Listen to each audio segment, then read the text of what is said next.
Hi all, Chef Sally Chiu here. Welcome to Bite and Chew. I offer baking videos every week to help you level up your baking game. But for this week, I'm not offering a baking video. I'm going to show you how to make eggs Benedict. Now, there's nothing more perfect for brunch than eggs Benedict. Classically, eggs Benedict is English muffins served with Canadian bacon, poached eggs, and sauce Hollandaise. But I'm going to mix it up by using some of my favorite flavors. I'm going to make a Japanese style eggs Benedict. If you've seen any of my videos in the past, you'll know that I love to mix up flavors with different cuisines. And if you're new to this channel, welcome. Consider subscribing as it helps me and supports the channel. Now I'd like to take a moment to thank Chef James Mackison for inviting me into this Eggs Benedict collaboration. After this video, check out James' channel as you want to see his version of Eggs Benedict with fresh crab as well as sauce montaise. Chef James is a fantastic, classically trained chef, sharing videos on his love of international cuisine. He'll also sweep you away with his breathtaking travel vlogs. Check out his channel and subscribe as you don't want to miss any of his great recipes and scenic adventures. Stay to the end of this video as you don't want to miss any of the steps in making this sumptuous Japanese-style Eggs Benedict. Let's begin with the chashu. In a hot pan with some oil, sear the pork skin side down on medium heat. I like using a heavy cast iron pan for its consistent heat. Once the skin has nicely seared and formed a golden color, flip the pork and sear the other side. Meanwhile, I'm preparing the braising liquid. In a heavy bottomed pot, combined smashed gingerroot, scallion, and veg oil. I'm adding a bit of mushroom soy for extra color, followed with water, soy sauce, sake, and sugar.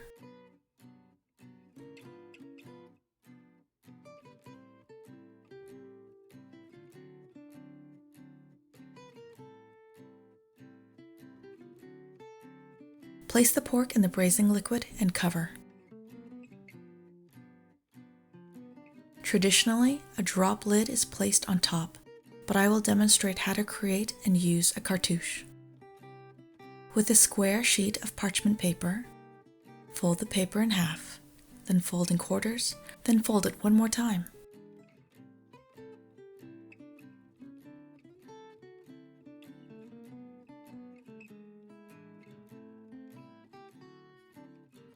Measure the paper for cutting by positioning the tip of the folded paper to the center of the pot. Locate where the edge of the paper meets the side of the pot and cut the excess paper.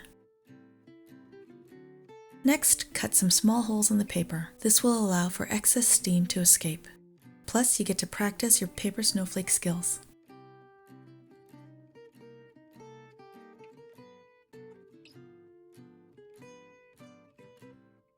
A cartouche is used as it allows braised and poached dishes to steam quickly and evenly. Place the cartouche onto the pork and cook. Bring the mixture to a simmer, then cook over low heat for the next hour to hour and a half, depending on the size of pork belly you have. Flip the chashu every 15 minutes, then cover again. This preparation of pork belly is succulent and flavorful. Making chashu is simple to do, and it's perfect to have around for your ramen cravings as well. Once the chashu is done, remove it from the liquid and cool or set aside until ready to use. I adapted this recipe from Namiko of Just One Cookbook. If you love Japanese cuisine, check out her channel as she offers mouth-watering Japanese recipes. For the Hollandaise, I'm preparing a reduction of peppercorns, sake, and rice vinegar.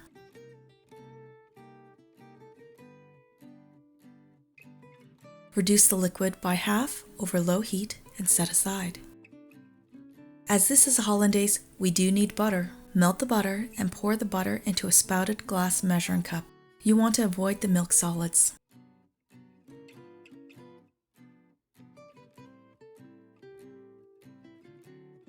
Place the egg yolks in a mixing bowl and save the egg whites for future use. Maybe use it for marshmallows or a nice meringue. Place the bowl of egg yolks over a pot of steaming water and whisk in the reduction. Be sure to avoid the peppercorns.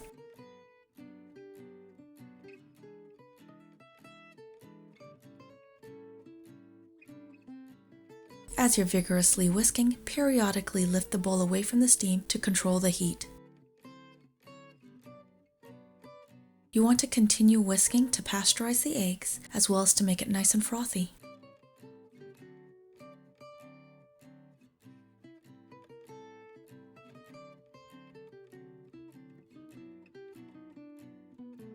Next, it's time to add the butter.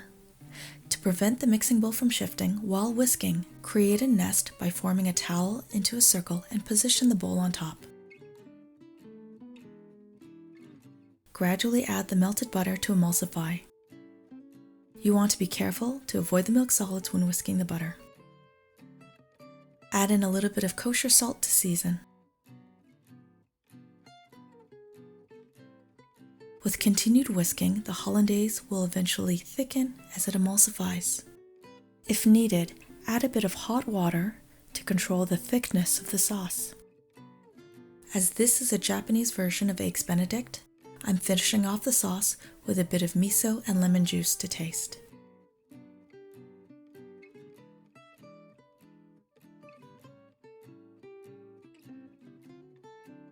Keep the sauce Hollandaise in a slightly warm place, like the top of the stove, or in a pot with hot water. This will help to keep the sauce fluid until ready for use. Instead of English muffins, I'm using freshly cooked sushi rice. With clean wet hands, form the rice into patties. Lightly compress the rice as it will hold its shape.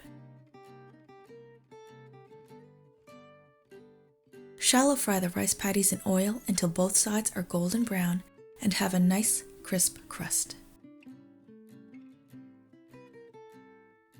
I choose to go with sushi rice rather than an English muffin, as it complements this version and offers great chewy and crisp textures. This also makes a great gluten-free variation. Transfer the fried rice patties onto a paper towel until ready for plating. To add to this dish, it's time for a quick trip to the garden for some fresh shiso as well as scallions. The shiso provides a light contrast to the dish, and the scallions, which were used in the braising liquid, is also julienned for garnishing. To poach the eggs, fill a pot with water about 4 to 5 inches high. Heat the water until it is barely a simmer and add a small splash of vinegar. Give the water a little swirl around the edges and carefully slip the egg into the center of the pot. Gently poach the egg for 3 to 4 minutes until the egg whites are cooked and the yolk is just cooked but still runny. Now that all the components are ready, it's time to assemble. Slice the chashu, skin side down. Transfer the pork onto a wire rack. Next, torch the chashu until it becomes nice and fragrant.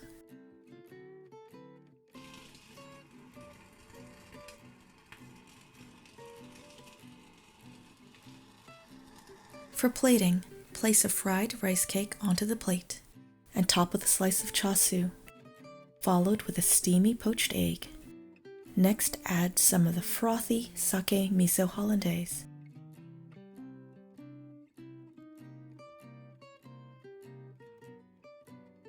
And garnish with some sliced scallions and fresh shiso. I added a brunoise of diced pickled daikon scattered onto the plate to add a little additional contrast. This version of Eggs Benny is a wonderful alternative to the classic version, as it offers some great little variations that you can change up. Plan to serve this at your next brunch with a glass of sparkling sake mimosa. Thanks for staying to the end of this video. Go over and check out Chef James' channel, as he'll be waiting with a fantastic video just for you. And while you're there, send him a special "Hey friend" in the comments.